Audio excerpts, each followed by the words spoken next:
Capítulo 15. Hoy, hermana, me siento cansada, casi debilitada, como si en mi corazón se hubiese aflojado, de pronto, una cuerda de arpa que se mantuvo tensa durante muchos días, y de ella hubiera huido la música. Pasó la hora terrible. No te diré enseguida cómo. Prefiero contar las cosas ordenadamente, para que puedas juzgar por ti misma. En cuanto a mí, escucha. El mensajero enviado para solicitar el permiso a nuestros padres, autorizándonos a visitarles al día siguiente a la hora del mediodía, volvió con la contestación de que papá había salido para Tientsin tan pronto le informaron de la llegada de mi hermano. El acostumbrado sistema, evitar siempre una decisión. En ausencia del cabeza de familia, nuestra madre nos informaba que estaba dispuesta a recibirnos a mi hermano y a mí. De la extranjera no dijo nada. Pero mi hermano exclamó: si yo voy, mi esposa irá conmigo. Al día siguiente, tal como fue convenido, precedí a los esposos, y me presenté, acompañada por una sirvienta, con los presentes de mi hermano, escogidos en países extranjeros, cosas curiosas y bonitas que raramente vemos aquí. Un pequeño reloj dorado, encerrado en el vientre de un niño, también dorado, de más de 15 centímetros de alto, luego, una máquina que hablaba al darle cuerda con una manivela, luego, un reloj de pulsera, rodeado de perlas, por último, una lámpara que se encendía sin necesidad de fuego y permanecía encendida durante tiempo indefinido, así como un abanico de plumas de avestruz blancas como un puñado de flores de peral. Con aquellos regalos me presenté ante mi madre. Esta me había comunicado que me recibiría en la sala de huéspedes.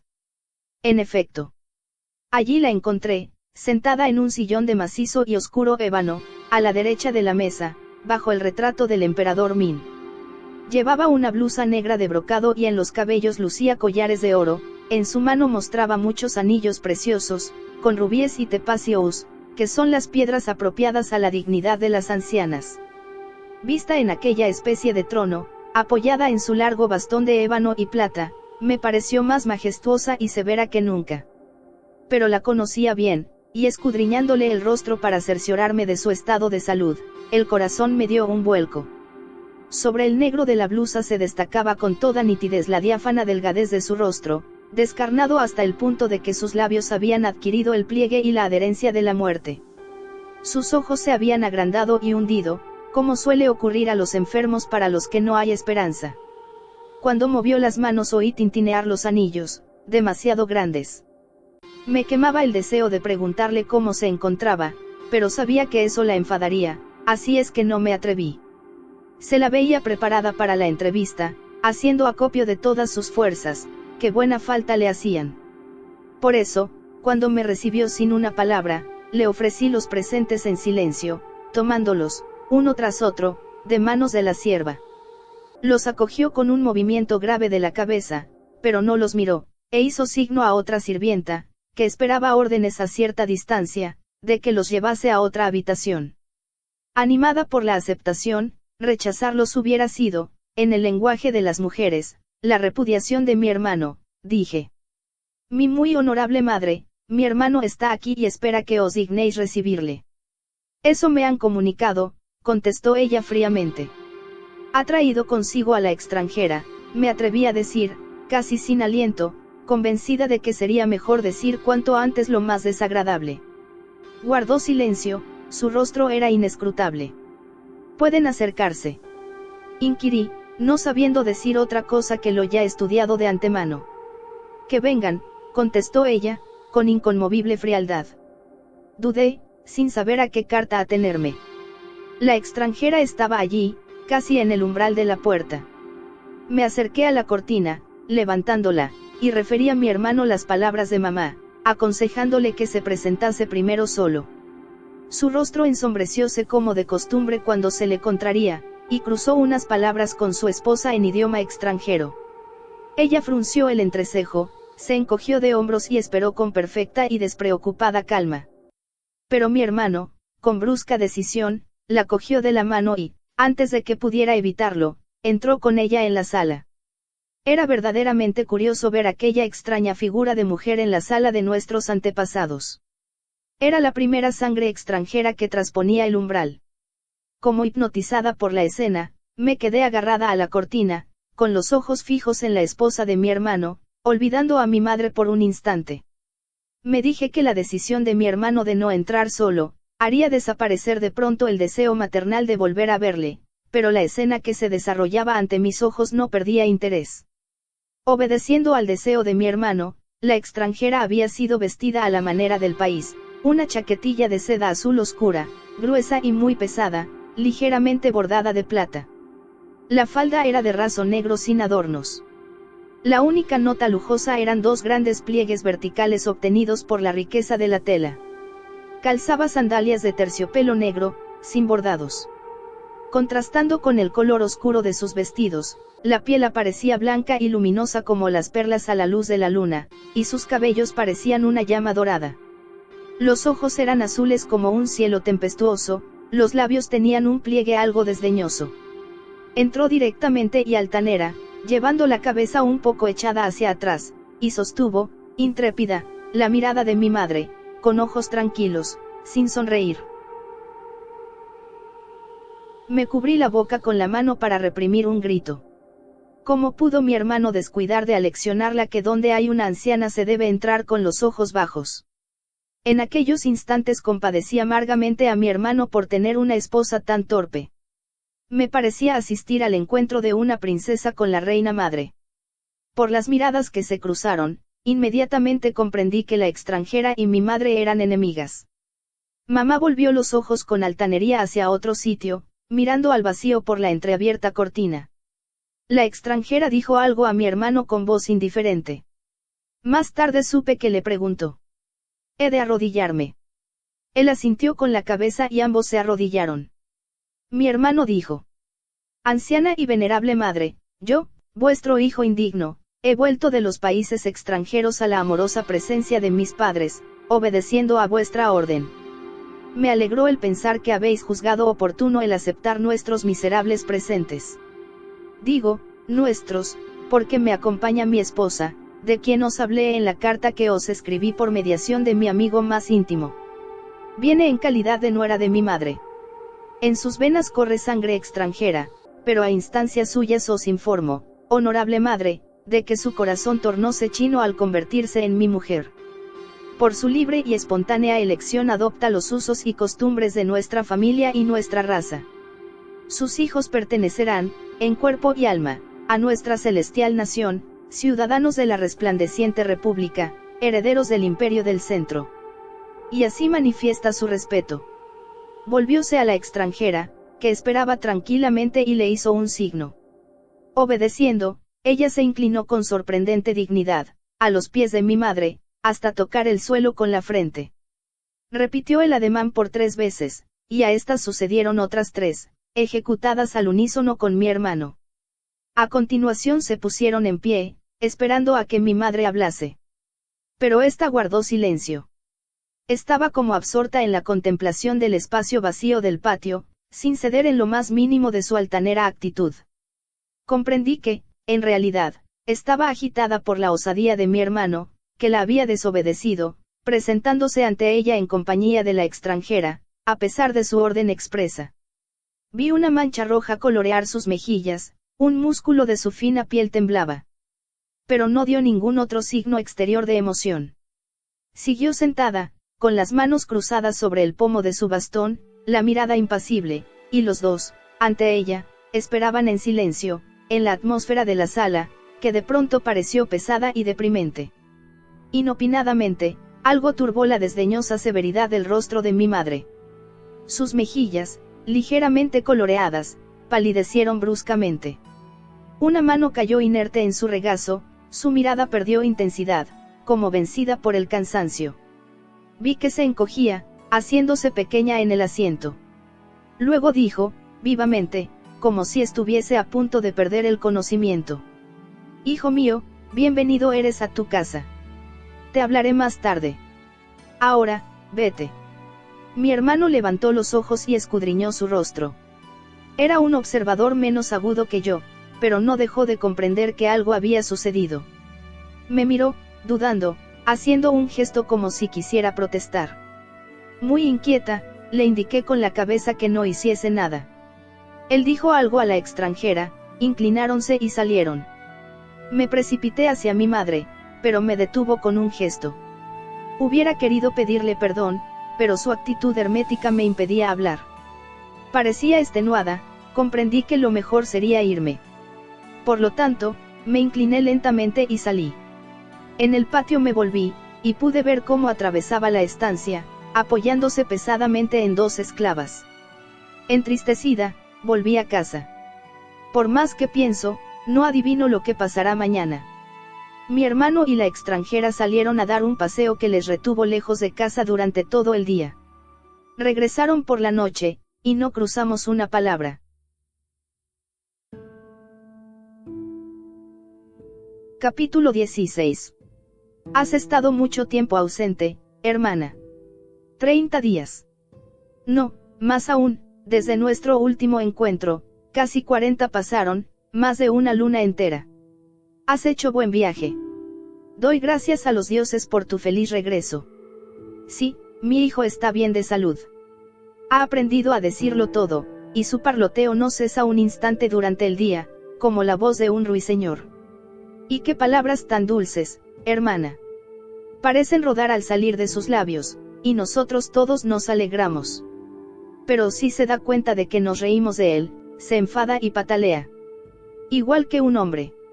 Hay que verle cuando pretende andar como su padre, alargando sus piernecitas regordetas para no perder terreno. ¿Quieres saber? Ah, sí. ¿Cómo va el asunto de mi cuñada? Te contesto con un suspiro. No, no va bien. Mi hermano y ella siguen esperando. No deciden nada.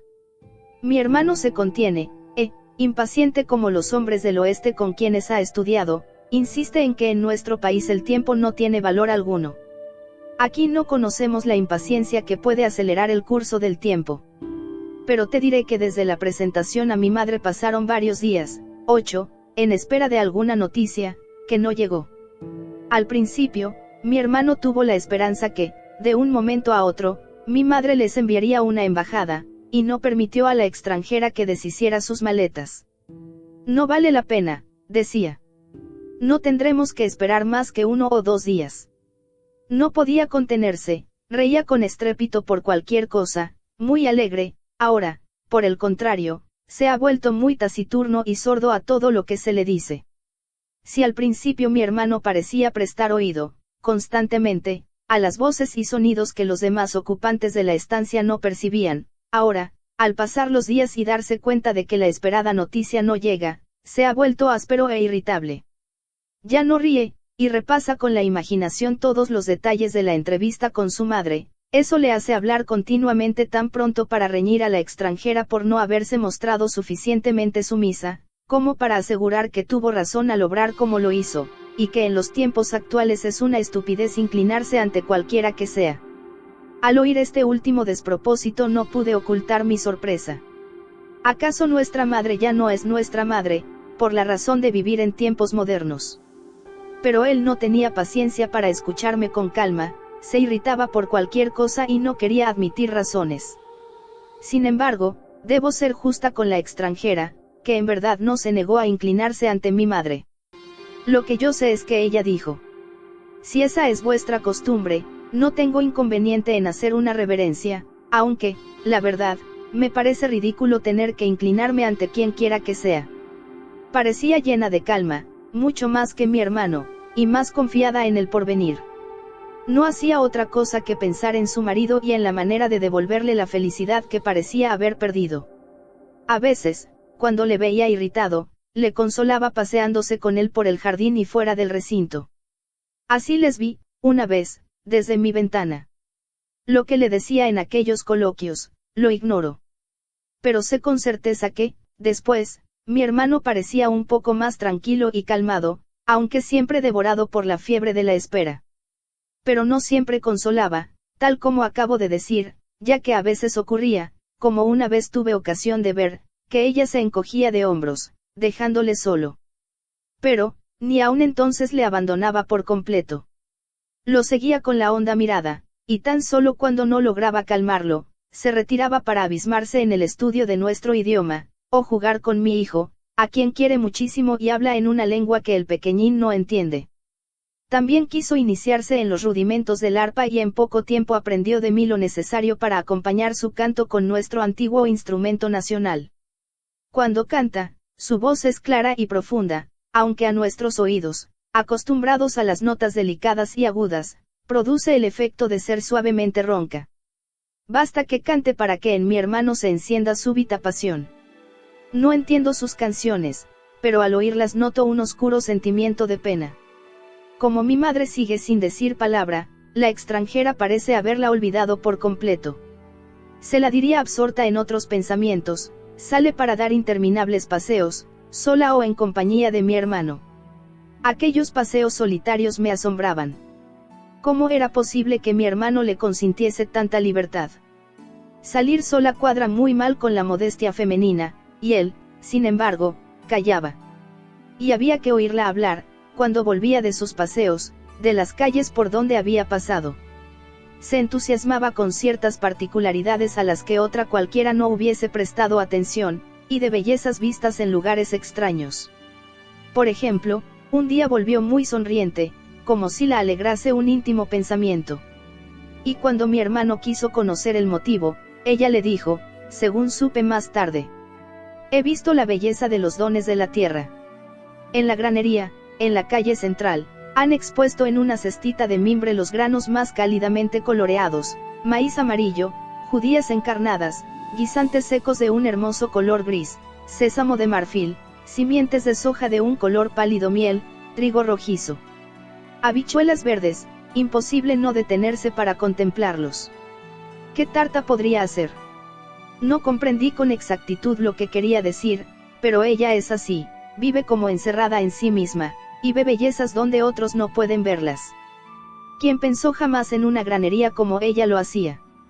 Es cierto que hay cereales de múltiples colores, pero eso ocurre porque la naturaleza así lo quiere, no hay, pues, razón de asombrarse, puesto que siempre fue así. Para nosotros, una tienda de cereales es un lugar donde compramos cierta mercancía destinada a ser consumida. Por el contrario, ella ve las cosas con otros ojos, pero se abstiene de todo comentario. Prefiere preguntar y hacer acopio de nuestras contestaciones. La vida cotidiana junto a ella me ha inspirado un principio de simpatía. Si la miro, descubro a veces cierta belleza en sus extraños rasgos y en sus maneras. Sin duda alguna, es orgullosa a su manera y tiene los modales bruscos y francos. Por otra parte, mi hermano no siempre es humilde. Lo más curioso de todo es que mientras no toleraría jamás semejante actitud en una mujer china, en ella esos modales le gustan, como si su altivez le diese yo no sé qué punto de delicioso dolor, y su pasión por ella aumenta. Cuando la ve demasiado distraída por sus estudios, o por los juegos con mi hijo, da signos de inquietud, la mira furtivamente, luego le habla y, por último, cuando ella no hace ningún caso de él, empieza a poner el gesto hosco de su niñez y se acerca a ella con sumisión, nuevamente vencido. Nunca he visto amor semejante. Pero llegó un día, creo que fue el 22º, después de comparecer ante mi madre, en que ésta llamó a mi hermano con una carta expresada en términos amables, que nos llenó a todos de esperanza. En la carta rogaba a mi hermano que fuese a verla, lo que éste hizo inmediatamente, dejándome con la extranjera en espera de los acontecimientos. Su ausencia no duró más que una hora. Le vimos entrar, dando grandes zancadas, por la puerta central, viniendo al salón donde le esperábamos. Tenía cara de irritación, y al hablar no hizo otra cosa que repetir una y mil veces que estaba decidido a separarse para siempre de sus padres. Estábamos completamente desconcertadas, y por el momento no comprendíamos nada de lo que decía. Tan solo tras una paciente labor reconstructiva empezamos a tener una idea aproximada de lo que había ocurrido. Mi hermano se presentó a mamá lleno de sentimientos de ternura y deseos de reconciliación.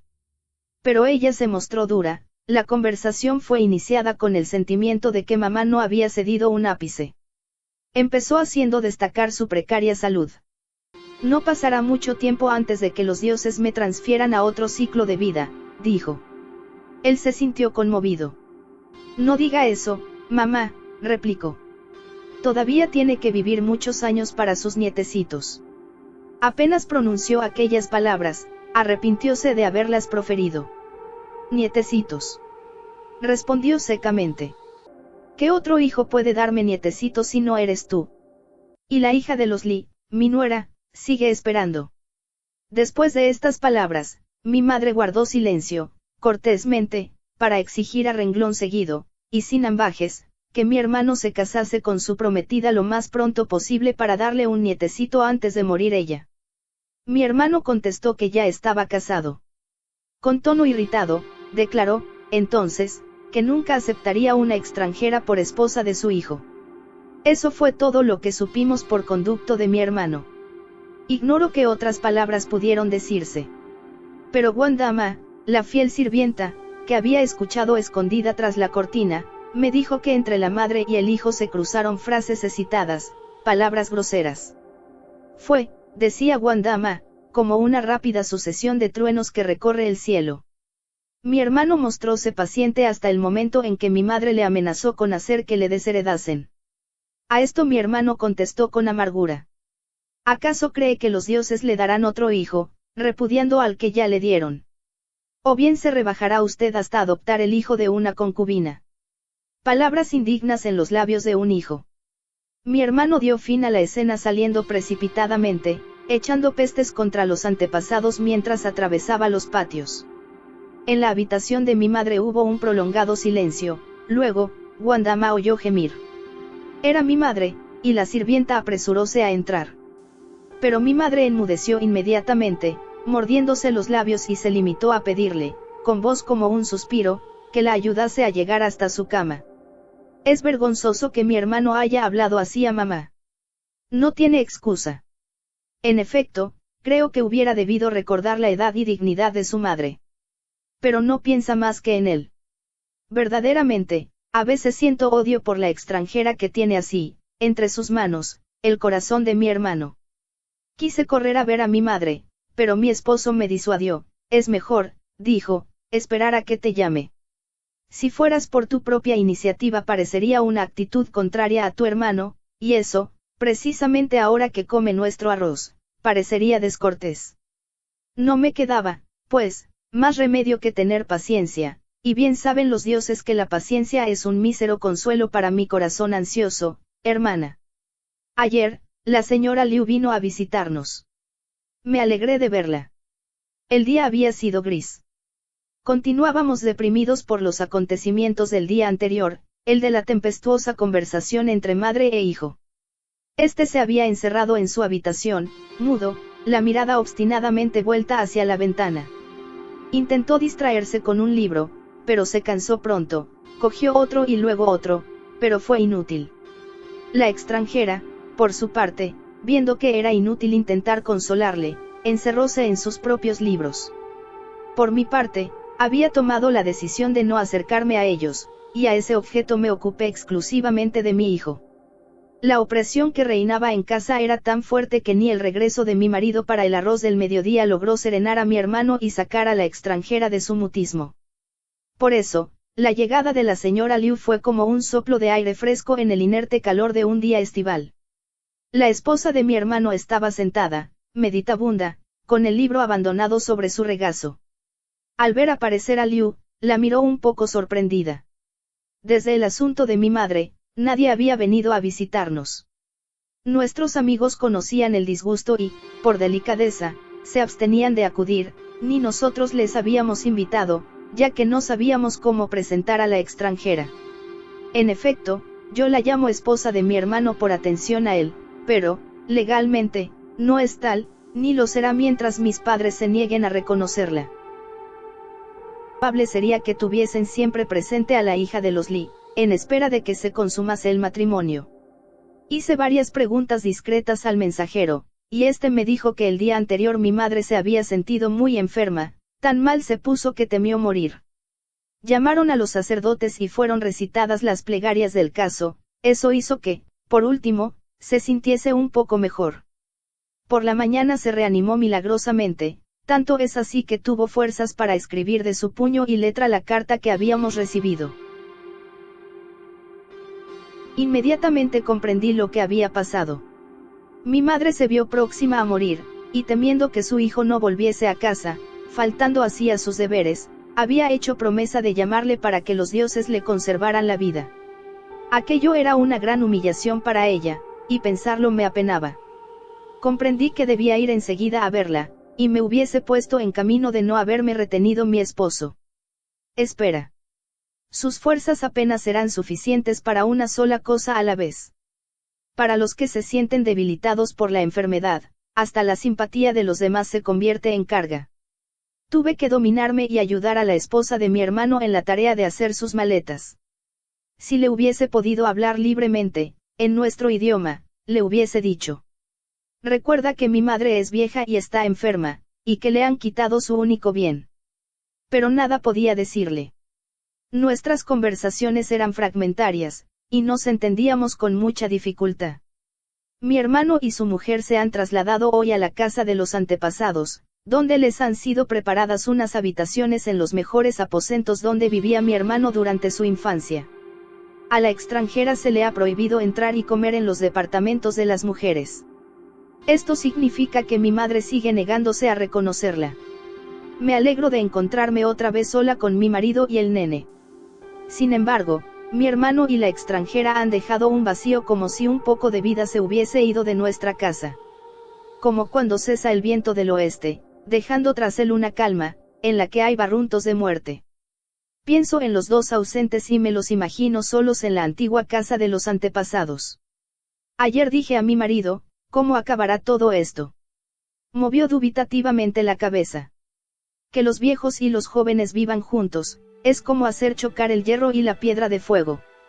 ¿Quién puede decir cuál de los dos vencerá? ¿Y qué ocurrirá? Preveo el chispazo, contestó gravemente. Me da lástima tu hermano. Nada más difícil que vivir entre dos mujeres, una joven y otra vieja, entre las dos alternativamente y teniendo que ser amable con ambas. Sentóse el niño en las rodillas y le contempló pensativo. No pude adivinar sus pensamientos. En un momento dado, el pequeño apartó un poco los cabellos que cubrían su oreja, orgulloso de enseñar el amuleto que su abuelita le había suspendido. Mira, papá. De pronto, olvidamos a mi hermano y a su esposa. Mi marido me miró con ojos de sospecha, llenos de reproches. ¿Qué significa esto, Kuei-lan? Tu madre quiso, balbuceé. Yo no me atrevía. Tonterías. Exclamó. Lo primero que debemos procurar es que no metan en la cabeza de la pobre criatura esas estúpidas supersticiones. Extrajo una navajita del bolsillo y cortó el hilo de seda que sostenía el pendiente. Cuando tuvo el amuleto en la mano, acercóse a la ventana y lo tiró al jardín. El pequeño hizo pucheros, pero mi marido le dijo, riendo: sé un hombre como tu padre. ¿Acaso llevo yo joyas como las mujeres? Seamos hombres que no temen a los dioses. El pequeño sonrió. Pero, por la noche, recordando esa escena, cierto temor se apoderó de mí. ¿Sería posible que los viejos estén siempre